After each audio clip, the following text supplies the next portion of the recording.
Messieurs, dames, bonjour. Monsieur Ducot, nous allons commencer le cours dans quelques instants sur l'utilisation de la MetaTrader. Tout d'abord, petite question d'usage. Est-ce que vous voyez bien l'écran avec l'avertissement sur les risques et est-ce que vous m'entendez? Si vous m'entendez, vous voyez aussi mon écran, vous avez un chat en haut à droite de votre écran. Il y a une flèche rouge ou un trait rouge qui vous permet d'y accéder. Juste m'envoyer que tout est OK. Comme ça, je serai plutôt tranquille de me dire que tout le monde reçoit le son et l'image et on pourra commencer juste après. On va attendre quelques poignées de secondes que les retardataires puissent se connecter et je reviens vers vous. En haut à droite de votre écran, vous avez donc la possibilité de m'envoyer un petit message pour me dire que tout est OK au niveau du son et de l'image. Et aussi, vous n'oubliez pas que vous pourrez poser vos questions par ce même intermédiaire de chat. À tout à l'heure.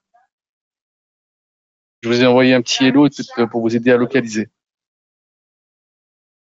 Bon, apparemment, personne n'a trouvé le chat. C'est pas grave, j'imagine que tout le monde m'entend. Je vais quand même commencer le cours sur l'utilisation de la MetaTrader. Je supprime l'avertissement sur les risques. Voilà. Voici la MetaTrader, celle dont on parle depuis tout à l'heure. Alors, en plus, vous voyez, on est juste sur le marché américain de l'US Texan qui continue sa descente. Regardez, 20 185. C'est vraiment, là, on est peut-être parti pour aller chercher ce point ici, aux alentours des 20 000, 20 034. Je pense qu'on aura peut-être des possibilités, peut-être même par excès si on arrive à casser ça. Faire un bref passage en dessous pour aller chercher un petit 19 600, 19 700, pourquoi pas. D'ailleurs, si vous regardez bien, regardez un peu ce qui se passe sur Nvidia. On est à 111. Je rappelle quand même que la semaine dernière, sur Nvidia, on était à 134. Juste après les résultats d'Nvidia. Bon, ça, c'était pour la petite parenthèse. On revient donc sur la MetaTrader. Première des choses que vous devez savoir, c'est que quand vous avez téléchargé la MetaTrader, vous devez la télécharger depuis votre compte avatrade.fr. C'est-à-dire que vous vous connectez à votre compte, vous connectez à votre compte Avatrade et à côté de votre numéro de compte, il y a marqué télécharger la plateforme. C'est de là que vous devez télécharger la plateforme. Une fois que c'est fait, vous pourrez l'utiliser sans problème. Si vous le faites ailleurs, si vous faites directement télécharger plateforme MT4 sur Google ou sur un autre moteur de recherche, ça ne fonctionnera pas. Chaque broker a une MetaTrader qui lui est propre. Donc, ceci étant dit, maintenant on va pouvoir revenir dessus. Quand vous l'avez téléchargé, vous allez arriver ici, vous allez avoir ce genre de petit message ici pour se connecter au compte de trading. Alors attendez, je crois que j'ai peut-être avancé ici un peu trop loin. Se connecter au compte de trading, c'est où? Attendez, c'est qu'il est. C'est qu'ils l'ont mis. Ah, voilà. Et donc vous allez avoir cette petite fenêtre qui devrait s'ouvrir si elle veut bien. Il y a un petit peu de retard, je ne sais pas pourquoi.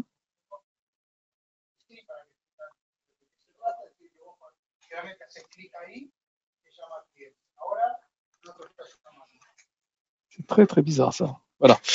Et voilà. Donc ici, vous mettez votre numéro de compte, vous mettez votre mot de passe et vous avez ici la possibilité de trouver les serveurs qui vous sont attitrés par rapport à votre numéro de compte. Vous verrez qu'à côté de votre numéro de compte, il y a marqué serveur Ava démo si c'est un compte démo ou Ava réel 1, 2, 3, 4, 5 ou 6 selon le compte réel que vous avez. Quand vous avez fait ça, vous enregistrez les données, vous faites entrer et vous allez avoir la possibilité de voir les cours défiler devant vous et de pouvoir commencer à travailler. Alors, il y a en fait 3 tableaux importants qui vont s'offrir à vous. C'est le premier, c'est observation du marché. Là, vous allez récupérer toutes les valeurs qui sont disponibles sur la plateforme. À côté, vous allez avoir le graphique ou les graphiques. Vous verrez tout à l'heure pourquoi je dis les graphiques, parce qu'on a la possibilité d'avoir plusieurs graphiques sur la même page. Et en bas, vous avez ce qu'on appelle le cadre terminal. Okay, vous allez retrouver votre solde. Et vous verrez tout à l'heure, quand on ouvrira une position, que les positions ouvertes seront juste au-dessus de votre solde et vous verrez toutes vos positions ici. Quand vous allez fermer les positions, vous les retrouverez ici dans historique du compte.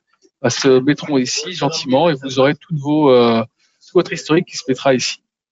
Donc on va revenir au premier tableau, à savoir observation du marché. D'accord? Donc quand vous l'avez téléchargé, pour le moment, vous voyez, j'ai les symboles, c'est-à-dire euro-dollar, et j'ai le prix de l'offre et de la demande. Maintenant, si vous voulez, vous avez la possibilité, en faisant un clic droit dessus, d'aller chercher, par exemple, le plus haut et le plus bas, high low. Et donc, en faisant ça, vous avez les 4 colonnes qui sont ici. Si par hasard, vous n'arrivez pas à très bien lire les colonnes, vous pouvez ici écarter un petit peu le tableau vers la droite, et comme ça, vous avez quelque chose de plus clair. Vous avez aussi la possibilité de rajouter ici ce qu'on appelle les écarts, c'est-à-dire les spreads par produit. Donc, vous avez comme ça les spreads qui vont s'afficher et vous savez à peu près quel spread il y a sur quel produit. Donc, moi, pour l'instant, je ne les mets pas parce que ça prend un peu trop de place sur mon écran, mais vous pouvez les mettre si vous avez envie, il n'y a pas de problème. Au tout début de votre téléchargement, il se peut que vous n'ayez pas eu toutes les valeurs qui soient affichées dans votre observation du marché. Alors, qu'est-ce que vous faites? Clic droit sur n'importe quelle valeur et vous descendez sur Montrer tout. Là, vous faites un petit clic droit, un petit clic dessus et vous allez avoir ici, avec votre souris, la possibilité de voir toutes les valeurs qui sont disponibles. Vous allez voir, elles sont donc séparées par code couleur. Chaque couleur représente en fait un secteur d'activité. Et si vous avez en blanc, vous avez les valeurs du Forex. Vous allez en bleu ciel, vous allez avoir les indices. Moi, c'est un petit peu chez moi, un petit peu à droite, à gauche, parce que bon, ça fait un petit moment que je m'amuse avec. Voilà.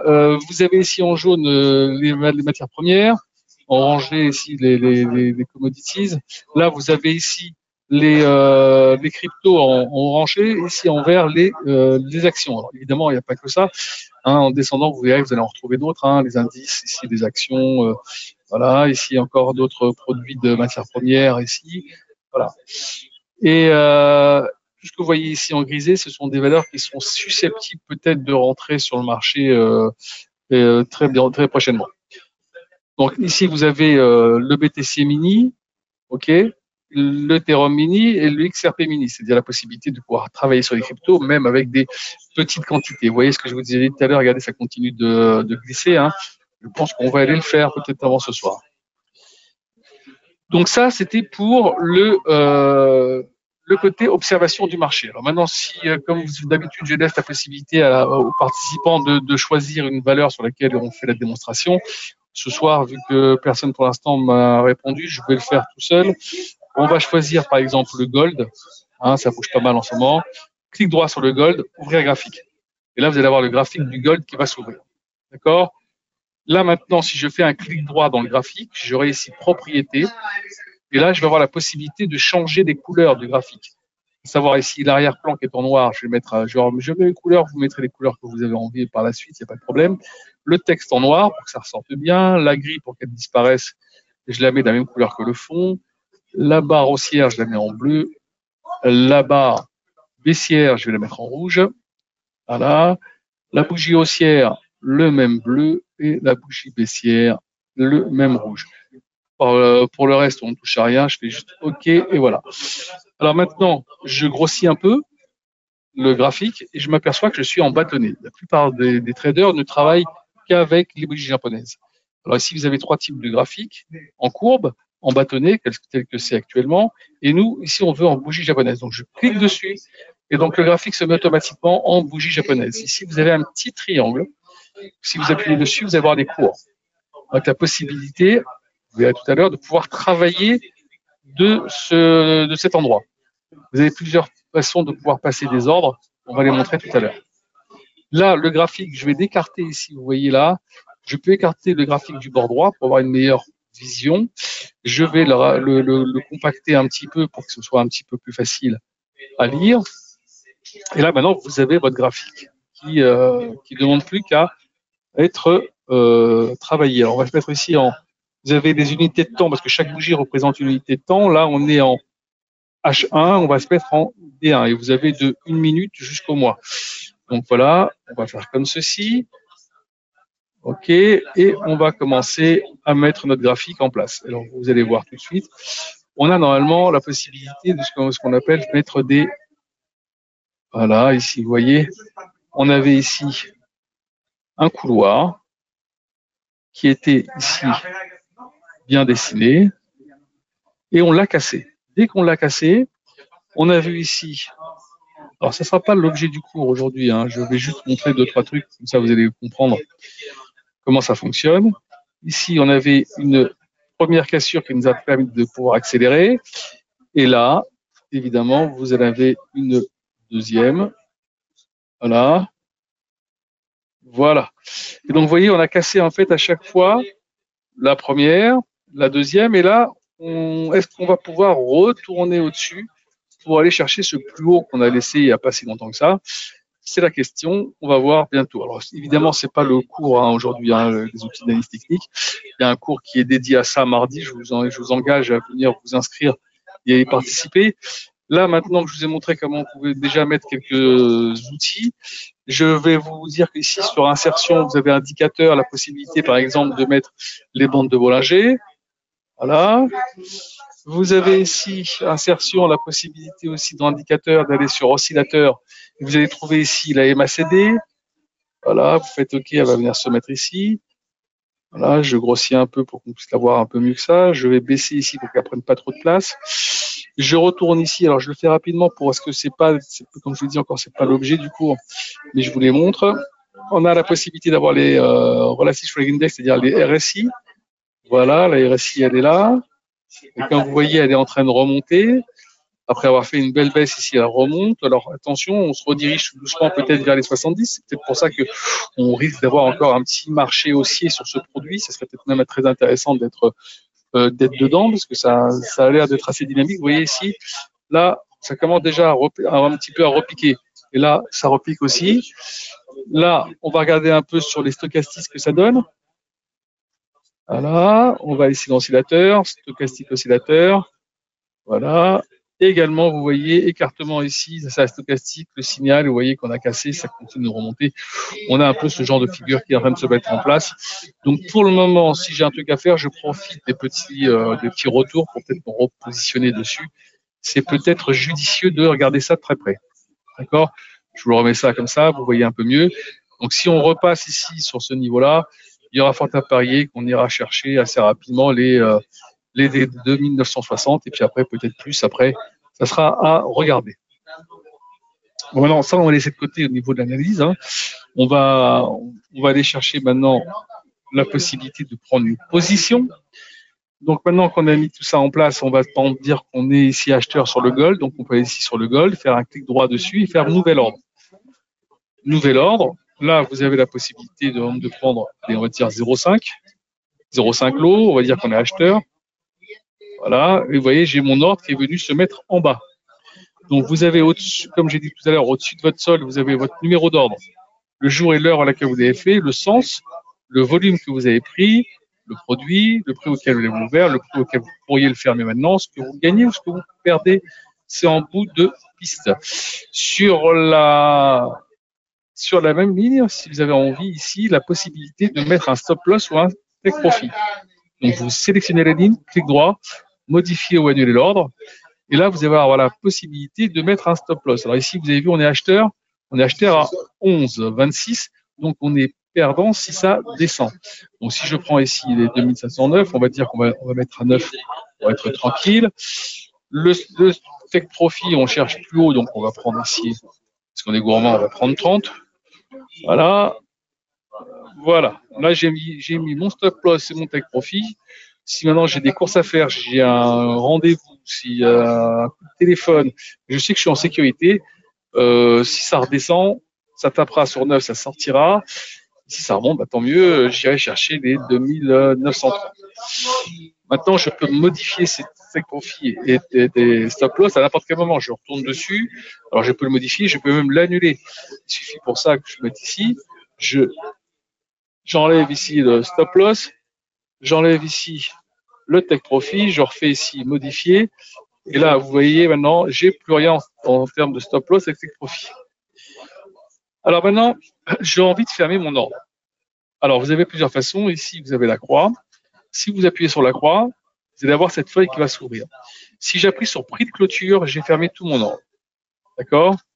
Mais si je vais ici, avant d'appuyer sur prix de clôture, et que je marque 0,3 sur les 0,5 que j'ai, je fais prix de clôture, eh ben, j'aurai fermé 0,3 de mes 0,5. Et donc, il me restera 0,20. L'avantage de faire ce genre de choses, c'est que si vous êtes en positif, vous avez la possibilité de prendre, parce que vous voulez peut-être pas tout fermer, de prendre une partie de vos gains et d'en laisser courir un petit peu plus pour aller chercher peut-être encore à optimiser votre position. Mais c'est aussi le fait que si vous avez pris une position qui n'est pas dans le bon sens, vous vous dites, bon, bah, je vais alléger un peu la position que j'ai prise, j'y crois, mais plus autant, j'allège ma position, je garde une petite fraction de cet ordre-là. Évidemment, je pourrais recommencer. Ici, j'ai encore ici 0,20, je pourrais faire 0,10 ou alors le fermer entièrement. Et là, je ferme mon ordre entièrement.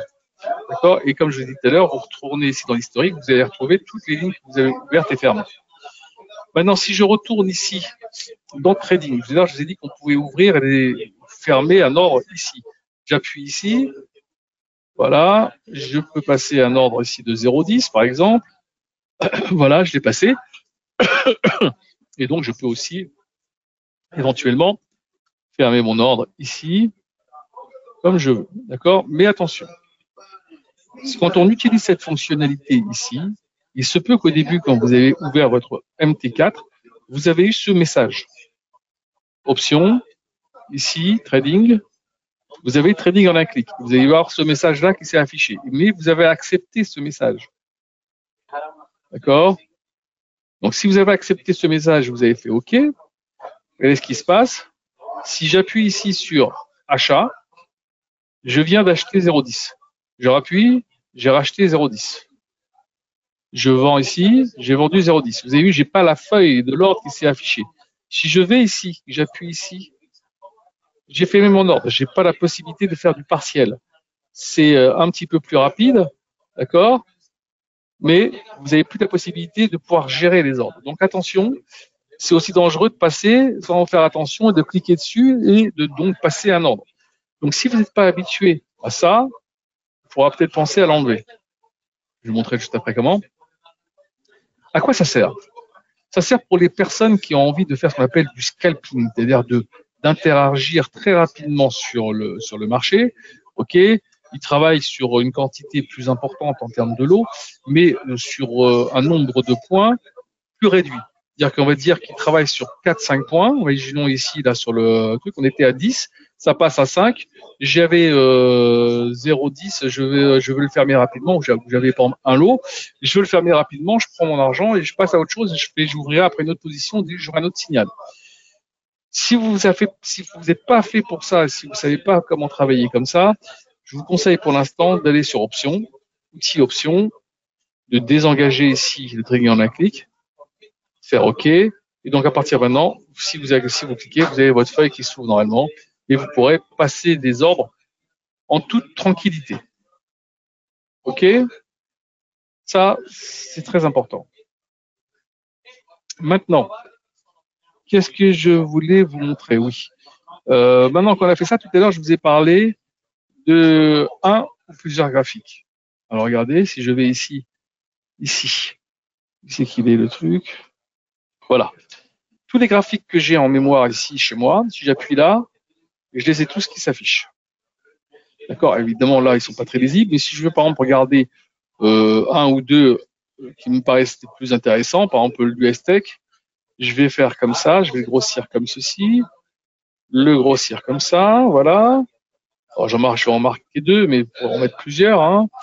Et je vais mettre le gold ici, comme ceci, voilà. Et voilà. Et donc, j'aurai mes deux graphiques à un côté de l'autre qui me permettront de pouvoir regarder un peu la descente que ça fait, quoi. C'est fou. Regardez, je vous ai dit, hein, on y va tout droit. Hein. On va aller titiller les 20 000 assez rapidement. Donc voilà, on a quand même un marché maintenant devant vous qui vous permet de pouvoir regarder un peu tout ça de très près. Petit truc que tout le monde ne connaît pas. Vous avez fait votre graphique, d'accord? Vous êtes ici. Vous avez envie de faire un nouveau graphique, par exemple sur l'USD CAD. Ouvrir graphique. Vous n'avez pas envie de recommencer tout ça, d'accord? Qu'est-ce que vous faites? Vous allez sur un graphique que vous avez ici enregistré, vous cliquez dessus, par exemple le BTC, et toutes les données que vous avez mis sur le BTC vont se mettre là. Évidemment pas les trends et tendances, parce que c'est pas les mêmes graphiques, mais les fonds, les principaux outils d'analyse seront là. Après, il ne vous restera plus qu'à remettre les trends des tendances, les supports, les résistances, et puis voilà. Alors, n'oubliez pas une chose, c'est qu'une fois que vous avez fait un graphique, n'oubliez pas de, comme sur celui-là, de l'enregistrer. Donc, vous allez ici, enregistrer le modèle, vous allez marquer ici Gold, et vous sauvez. Et donc, quand vous aurez fait ça, vous aurez ici dans votre lexique tous les produits que vous allez sauver. Donc, vous aurez des onglets ici qui vous permettront d'aller d'un produit à l'autre et regarder un peu comment ça se comporte. Là, on est sur le BTC USD, belle descente hein, aussi. Là, on va retourner ici sur le, ça, c'est le, on dirait le même graphique, sur le Nasdaq. Regardez, paf, c'est quand même assez impressionnant. On a bien cassé la moyenne mobile des 200 jours, vous voyez. Donc là, on va aider taper ici joyeusement, peut-être avec un petit dépassement. Il faudra faire attention à ce qui se passera derrière. Est-ce qu'on aura, oui ou non, un rebond? C'est la vraie question. On va suivre ça dans les prochains jours. Il y a quand même une semaine en termes de chiffres assez fournis, même si en ce moment, celui qui fait le spectacle, c'est Monsieur Trump. C'est lui qui décide ce que va faire les marchés. On l'a bien vu hein, avec ses différentes annonces. Donc on reste un petit peu aux aguets, surtout qu'aujourd'hui il doit prendre la parole devant le Congrès pour parler de sa politique générale. Donc on ne sait jamais, il peut encore envoyer un ou deux missiles pendant son discours. C'est important de regarder un peu ce qui va se passer ce soir. Je pense avoir fait le tour d'essentiel au niveau des fonctionnalités. Ah oui, si vous avez ici des produits d'insertion que vous cherchez que vous n'avez pas, d'accord. Vous allez aller sur MQL5 sur Google, vous tapez MQL5 et vous allez tomber sur Metacote. Donc vous prendrez, si vous avez la MT4, vous prendrez la MT4. Si vous avez la MT5, vous prendrez la MT5. Vous allez retrouver là-bas toutes sortes de produits d'analyse qui vous seront proposés, d'accord. Il y en a qui seront gratuits, il y en a qui seront payants. Et après, il n'y aura plus qu'à appuyer sur Unplug. Il suffit de laisser ouvert votre station. Et après, vous pouvez télécharger le produit qui vous conviendra le mieux en termes d'analyse. Des fois, on est plus à l'aise avec certains produits quand on les a sur notre écran. Donc, pourquoi pas. J'aurais bien vous poser est-ce que vous avez des questions, mais comme pour l'instant, personne n'a trouvé le chat, je vais dire que j'ai été assez clair, que j'ai été assez audible et que je vous attends pour les prochains webinaires, notamment jeudi, les outils d'analyse technique. À bientôt.